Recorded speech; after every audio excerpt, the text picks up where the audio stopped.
이 200개나 되는 많은 기업들 중에 뒤늦게 사이클을 반영하는 기업이 항상 있었던 거죠. 우리가 고를 수 있는 방법이 남아있다고 좀 말씀드리고 싶어요.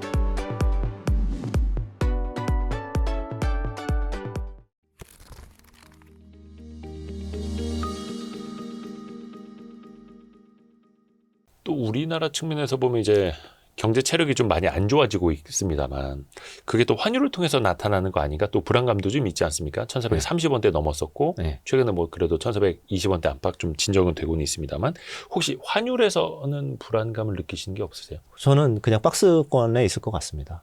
박스라고 하기에는 1300원대 후반에서도 이제 1400원대 초반까지 와 있는데요. 그러니까 1300원에서 1400원 후반? 뭐 좀 크네요, 박스가. 그렇지만은 과거에는 그 1500원 가면은 우리 금융위기 뭐 이런 식으로 나왔잖아요. 네. 근데 얼마 전에 1500원 갔다 왔잖아요. 근데 우리나라 위기 전혀 없지 않습니까? 네. 그만큼 조금 더 좀 달러가 강세, 그러니까 그 미국의 체력이 훨씬 더 좋다라는 거고요. 네. 결국은 환율이라는 거는 국가의 통화라는 거는 돈을 많이 푸는데 GDP 성장률에 맞춰서 풀잖아요. 예. 근데 GDP 성장률만 높았던 게 아니라 미국이 빅테크에 투자들이 많았고 모든 국가들의 자금들이 AI라는 곳에 투자한다고 그러면서 미국으로 쏠렸기 때문에 그 실질적인 실체와 캐시플로우를 가지고 몰렸던 자금이기 때문에 달러 강세가 유지가 됐던 거고 이제 그게 이제 주춤하다고 생각을 하지만은 그래도 다른 국가들에 비해서는 다른 국가가 더 안 좋다라는 거죠. 우리가 뭐 특별히 내세울 만한 AI가 있는 것도 아니고 성장률은 1%고 그렇기 때문에 이제 그런 부분이죠. 그리고 또 아까 그 반도체 또 이제 삼성전자 공격적으로 사고 있는 외국인의 수급도 잠깐 우리가 초반에 이야기를 했는데 사실 환율이 올라가면은 외국인 입장에서는 평가 손실을 보고 있는 거잖아요. 그렇죠. 근데 그런데도 계속 사들어오고 있습니다. 과거랑은 좀 다른 패턴이잖아요. 네.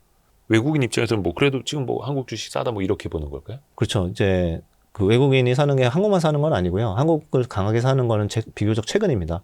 중국 많이 샀고요. 네. 그리고 한 3주 전에 JP모건에서 이제 리포트를 낼 때, 3주 전이니까 3,400일 거예요. 코스피 지수로. 그때 베이스 시나리오로 4,000을 불렀어요. JP모건이.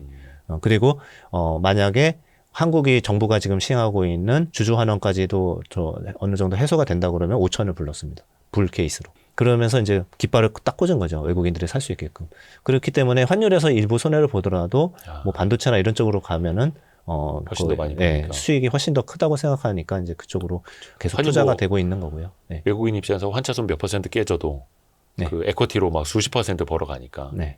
그리고 이제 한국이 환율이 좀 더 요동쳤던 거는 그 3,500억 불에 대한 대미 투자. 선지급이나 뭐 이런 부분들 사실 예상보다 컸던 금액이고 이걸 한 번에 달라고 그럴지도 몰랐을 거예요. 한국 정부는 처음에 갔을 때 보따리 뭐 한 2,500억 달러 가지고 갔는데 딴 데 일본이나 딴 데를 하는 거 보니까 이걸로 안 되겠다 해서 야, 다 끌어 모아봐 뭐 이런 느낌이에요. 그래서 3,500억 불까지 이제 올라갔는데 그거는 이제 그거 정부가 그 돈이 어디 있어요? 없죠. 네. 외환보유고의 80%고 대미 수출의 금액의 거의 2.5배에 달하는 연간 대미 수출이 1,500억 달러밖에 안 되거든요. 수출 전체가 이익이 아니라. 근데 그 돈을 어디서 내냐 이거죠. 그냥 결국은 기업들이 투자하는 돈 다 끌어서 모아서 이제 제시했던 건데 그거를 미국에서는 얘네가 뻥칸만 날리고 안 할 수도 있으니까 확 잡은 거예요. 단도리 친 거예요.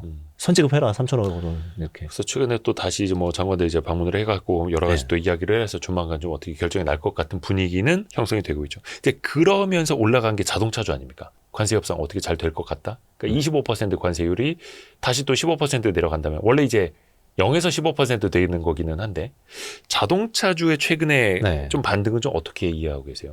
지금 말씀하신 그게 다인 것 같은데요. 네. 그래서 결국은 이제 25로 지금 계속 때려 맞고 있으니까 일본 수준으로 다시 낮춰주면은 안심이 되니까 이제 올라가는 건데 사실 밸류가 싸죠. 네. 그래서 원래 자동차는 원래 쌌죠. 예, 원래 쌌는데. PR 4배. 근데 이제 한국이 PR 10배 받다가 13배까지 올라왔잖아요. 올해 기준으로는. 내년에 11배지만. 그랬는데, 자동차 아직도 5배네, 뭐 이러니까, 이제 싼 게 부각이 됐고, 첫 번째. 두 번째는, 자동차를 짓누르고 있었던 그런 악재, 그러니까 관세에 대한 악재가 해소될 수도 있다라고 하니까 이제 좀 올라간 건데, 결국 거의 캐치업이죠. 자동차의 경쟁력이 좋아지거나, 자동차 산업이 갑자기 성장하거나, 이런 건 아닙니다. 그렇기 때문에, 저희가 봤을 때는, 충분히 상승 가능하지만은 거기에는 좀 제한적인 한계가 있다. 항상 그래왔죠. 네. 자동차 섹터가. 그런 그거 말씀. 아니었으면 PER 뭐 시장 평균이나 10배만큼은 받았을 텐데. 왜냐하면은 어닝이 증가를 못합니다. 그러니까 예, 관세에 역으로. 빠지더라도 어닝이 그냥 플랫입니다. 예, 그래서 항상 내년에도. 주식 투자를 할 네. 때는 네. 이 상방이 열려 있는 시장인가, 네. 성장하는 시장인가를 먼저 봐야 하는 거고. 그래서 AI 관련된 뭐 반도체 날아갈 때 자동차주는 올라도 항상 뚜껑은 있는, 아니면 배당주로 보거나. 또 하나 아까도 좀 여쭤봤습니다만 일단 아까 조선 방산 전력기기는 계속된다라고 보셨고, 잠깐 그 방산주를 좀 언급하고 넘어가셨었는데, 최근에 중동 지역, 이스라엘 또 팔레스타인 이쪽 화해 무드도 있고 하면서 방산주가 좀 많이 빠졌습니다. 물론 그 수급이 좀 반도체로 가서 그런 것도 있겠습니다만, 네.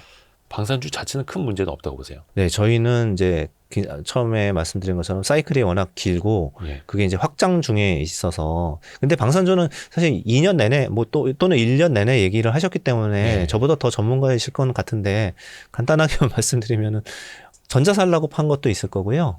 또는 전쟁 끝나면서 단순히 판 사람들도 있을 거예요. 근데 이제 그게 맞는지는 나중에 판명이 되겠지만은, 그럼에도 불구하고 저희는 안 팔고 오히려 빠지면은 사고 있는 이유는 첫째는 그거예요. 수주 나올 게 더 많아요. 그래서 여태까지 이제 저희는 현대 로템이라든지 한화 에어로스페이스와 같은 K2 전차나 K9, 자주포 이런 것들 되게 좋게 보고 있는데, 지금은 이제 폴란드 위주로 해가지고 뉴스로 해서 계속 올라갔잖아요. 네. 근데 지금 이제 K2 전차만 하더라도 루마니아 확대되고, 그다음에 이라크 확대되고, 그 얘기가 이제 200대, 250대 나오거든요. 그러면 금액으로 막 9조 막 이렇습니다. 네. 그래서 그런 수주들이 지금 확대돼서 나올 수 있는 뉴스를 앞으로 볼 건데, 그거 뉴스 나올 때 그때 팔면 되지 지금 뭐하러 먼저 파냐, 이제 저희는 그렇게 판단하는 거죠. 그렇게 하면서 이제 가는 거고, K9 자주포 마찬가지입니다. 이제 그 전에 이제 1차 뭐 폴란드 다 이제 공급했어도 늘어나는 게 호주, 이집트, 거기 루마니아 이런 쪽으로 또 들어가요. 그래서 지금 수주 잔고만 해도 31조 원 정도 되거든요. 최근 리포트 보니까. 그러면 31조 원이면은 지상방산 부분에서의 수주 한 4배 정도 되는 겁니다. 그러니까 매출 대비 4배 정도 수주를 갖고 있는 거예요.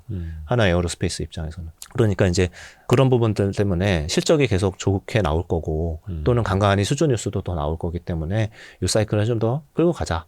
왜냐하면 딴 거 살 게 별로 없어요. 그러니까 반도체는 지금 너무 좋아서 반도체는 이제 인정하고 가는데, 예를 들어서 그러면 철강을 살 거냐, 화학을 살 거냐, 그건 또 아니죠. 네, 또는 그런 산업재들을 살 거냐, 경기는 안 좋으니까 그런 걸 못 사면은 뭐 반도체만 100% 가져갈 수는 없잖아요. 그러면은 반도체 40을 샀으면 이런 거 30 사고, 또 다른 뭐 에너지 인프라 30 사고, 이렇게 이제 포트를 가져가는 거죠. 간혹 그렇게 튀는 게 2차 전지입니다. 네. 최근에 이제 좀 주 후반 들어서 급등이 좀 나왔는데, 예. 이것도 뭐 미중 갈등 때문에 뭐 중국산 배터리 뭐 미국 쪽으로 못 가겠다 뭐 이런 이슈가 좀 있었다 하더라고요. 네, 지금 배터리는 양치기 소년이 하도 많이 됐어가지고 카더라만 많아요. 지금 이제 올라가는 이유는 말씀하신 것도 있지만 ESS 수요. 그렇죠. 여기도 AI에다 이제 엮이는 거죠. 예. 그러니까 에너지를 계속 이제 비상 발전도 있어야 되고, 비상 에너지 비축도 해야 되고, 왜냐면 전원이 다운되면은 비상 발전기 돌려야 되잖아요. 네. 그래서 전기를 비축을 해야 되잖아요. 이제 거기에 이제 그러면은 ESS 저장 장치로 해가지고 배터리가 또 들어가겠구나, 이제 이렇게 이제 확장이 된 거죠, 사고가. 그렇죠. 맞는 겁니다. 맞는 얘기고. 그런데 중요한 거는 그 낙수 효과가 한국 기업한테 정확하게 떨어지느냐를 봐야 되는데, 아직은 조금 많이 부족한 건 있어요. 그래서 제가 뭐 주가 올라가고 있어서 좋은데, 거기다가 뭐 나쁜 뜻은 전혀 아니고, 조금 더 이제 보강해야 될 건 뭐냐면은, 전체 자동차용 2차 전지에서 ESS 수요는 15% 정도 됩니다. 전체 시장에서. 근데 그게 확실히 커지기 때문에 뭐 30%까지 커지겠죠. 그러면 이제 그 수혜는 맞습니다. 첫째. 네, 그래서 좋습니다. 두 번째는 한국 업체들을 봐야 되는데, 애석하게도 ESS 수요의 대부분은 LFP를 써요.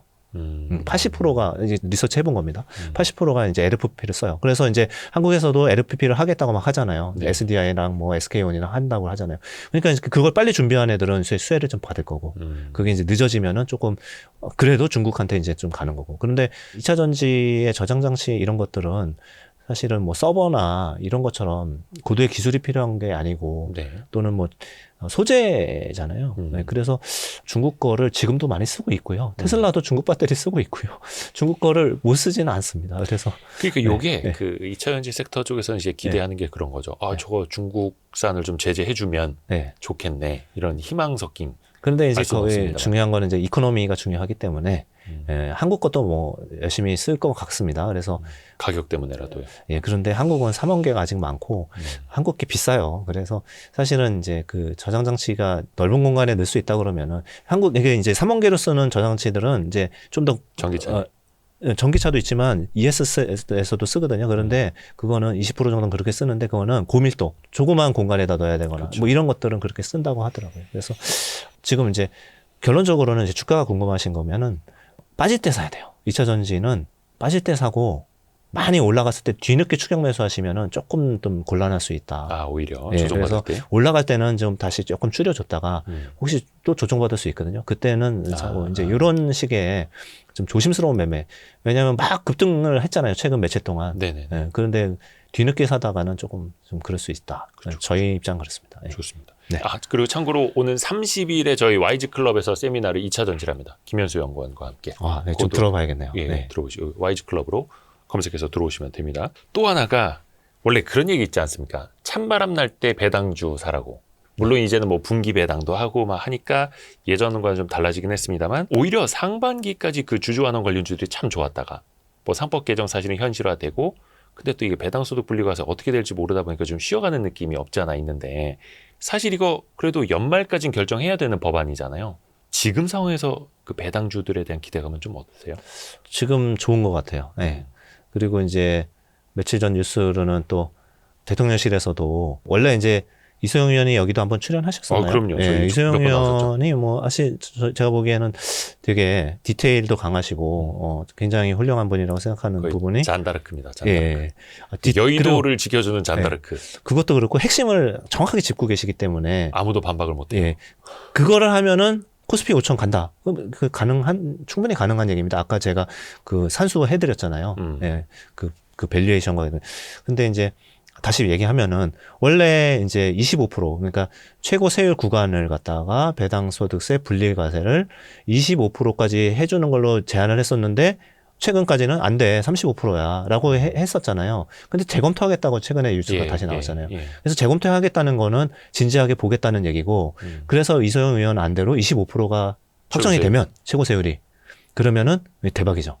예, 이거는 대주주 입장에서는 배당을 안 늘릴 이유가 없죠. 자기 소득세보다 낮은데. 그렇죠. 그러니까 예를 들어 제가 이제 최태원이나 이재용인데 그러면은 원래는 이제 제가 배당을 받으면 45% 세금을 내요. 예. 종합과세 들어가니까 45%를 내서 배당을 할 이유가 별로 없었어요. 왜냐하면 내가 월급 받는 거랑 차이가 없는데 세금 내고 한 그렇죠. 회사에서 또 하니까 거의 실질세율은 막 거의 50%가 넘어가거든요. 그런데 25%로 해주면은 배당을 저 같으면 한 두세 배 늘리겠어요. 왜냐면은 이제 그로스 1 자산운용도 배당 많이 하는 겁니까? 저희는 상장사가 아니기 때문에 아니 그 주주들한테. 저희는 꾸준히 늘리고 있습니다. 예, 좋은 회사네요. 예. 그럼요. 어떻게 예. 출자 못합니까 이제? 13년 동안 배당을 12년간 했습니다. 코로나 때 빼고. 그래서 이건 뭐 중요한 얘기는 아니고 네. 예, 그만큼 주주가 중요한데 그러니까 이게 왜냐면 그 네. 대주주 마음을 읽어야 된다는 거죠. 법안이 그렇게 되면 당연히 대주주도 배당을 더 늘릴 테니까. 그럼요. 그래서 지금 너무 중요한 법안이 기로에 있는데 자 35%로 하면은 사실은 지방세 포함하면 38.5% 내야 되거든요. 그럼 45%랑 근 차이가 안 나요. 7, 8%. 그러니까 그렇죠. 이 정도인데 요거 뭐 조금 내가 조금 아끼겠다고 이렇게 할 수가 있어요. 그런데 25%면은 27.5%를 지방세 내는데 포함해도. 예, 그러면은 확 낮아지기 그렇죠. 때문에 이게 이제 누구한테 좋으냐를 볼게요. 그러면은 모두한테 좋습니다. 이 게임을 안 하는 거는 딱 프레임 하나밖에 없어요. 부자 감세라는 프레임. 그것만 조금만 덜어내면은 모두한테 좋아요. 정부한테도 좋고 세수가 늘어나. 세수도 늘어나요. 배당 많이 왜냐면은 하네. 배당 전체 금액이 뭐 크게 늘어나기 때문에 그래요. 규모가 네. 커지니까. 그래서 이제 그 분석한 분은 세수가 3조 늘어난다고 얘기를 했어요. 만약에 25% 떨어진다 그러면. 그다음에 두 번째, 우리 개인 소액주주들한테 당연히 좋죠. 그렇죠. 네, 배당이 그냥 늘어나는데 최대 주주 국민연금도 그걸 좋고. 결정하는 사람이 최대 주주인데 그 사람만 마음만 바꿔주면 되는데 그 사람 결정을 했어요. 그 사람도 좋죠. 왜냐하면 세금이 확 떨어지기 때문에 그렇죠. 좋습니다. 그래서 모든 파티가 다 행복한 건데 우리가 그래도 나는 저 회장님들이 많이 가져가는 거 세금 덜 내는 거 배 아파 이것만 안 하면은 근데 어차피 회장님들은 50억, 네. 100억, 200억씩 그 연봉 네. 가져가니까 그거를 차라리 배당으로 가져가라 하면은 오히려 주주들한테 더 좋은 일이잖아요. 같이 받으니까요. 네. 똑같이 받으니까요. 그래서 이제 우리 예. 국민들이 똑똑해졌어요. 옛날처럼 그럼요. 누가 막 정치인들이 이거는 부자 감세입니다. 프레임 씌운다고 해서 그 안에만 머물러 있지 않아요. 네. 이제는 우리 많은 분들이 와이스트릿을 구독하고 계시기 맞습니다. 때문에 와이스트리트 그 최첨단 그 맨 앞에서 선두에 서서 그 역할을 정말 아무도 해주셨잖아요. 안 들어줄 때, 예, 예. 아무도 안 들어줄 때. 그래서 지금은 이제 다 아시는 거지만 그게 곧 결정이 된다는 거잖아요. 그러니까 네, 그렇게 되면은 길어야 2달 반.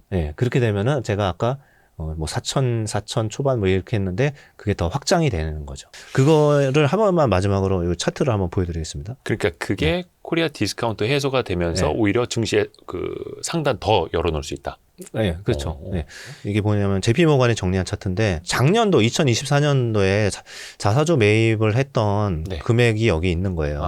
그래서 이제 얘네가 외국이니까 6빌리언으로 써놨는데 올해 상반기까지만 했던 게 작년을 넘어섰어요. 자사주 매입이. 은행들이 뭐 적극적으로 했죠. 네. 그 무슨 얘기냐면 효과가 있었다는 얘기예요. 그런 상법 개정을 그렇죠, 하고 그렇죠. 이소영 의원의 그런 제안을 하고 뭐 밸류업도 하고 한 것들이 효과가 있었으니까 작년 연간 한 것보다 상반기 한 게 더 많았는데 그래도 아직까지도 한국이 꽁치니까 여기 페이아웃 레이쇼라고 하는 주주 환원율이 꽁치니까 이게 이제 올라오게 되면은 외국인들에 있어서는 더 투자를 할 수밖에. 그러니까 PR이 12배, 13배 트랩에서 다시 대만 수준 또는 중국 수준의 15배 트랩으로 올라가는 거죠. 네. 그러니까 기존에는 어차피 대한민국 이제 수출주인데 그게 또 경기 타는 사이클 중심이어서 저 PER 많이 주기도 뭐해 막 이랬었는데 이제는 배당을 많이 해? 하면 이제 샀다 팔았다 좀 덜 해도 되겠네. 이렇게 되면서 밸류에이션도 같이 올라갈 수 있는 거고요. 예. 이게 되게 쉬운 건데 이렇게 말씀드리면 완전 직관적으로 오실 거예요. 그러니까 어떤 건물이 월세가 2% 받는 건물이 있었어요. 2%를 주다가 월세가 4% 줘요. 그럼 건물 가격이 같이 올라가죠. 그냥 자동으로 올라가죠. 이론적으로는 2배 올라가야 되죠. 그렇지만은 뭐 한 50%라도 올라가겠죠. 건물 가격은. 직관적이네요. 예. 똑같은 겁니다. 이게 그렇죠. 뭐, 기업에 배당 주는 것들이 서스테이너블 하기 때문에 그렇습니다. 예. 또 왜 증권주도 배당 많이 하잖아요. 네. 은행 지주사만 많이 하는 게 아니라. 근데 최근에 이제 좀 증시 좀 뭐라 해야 되나? 좀 선반영돼서 그런가? 증권주들도 좀 조정이 있었습니다.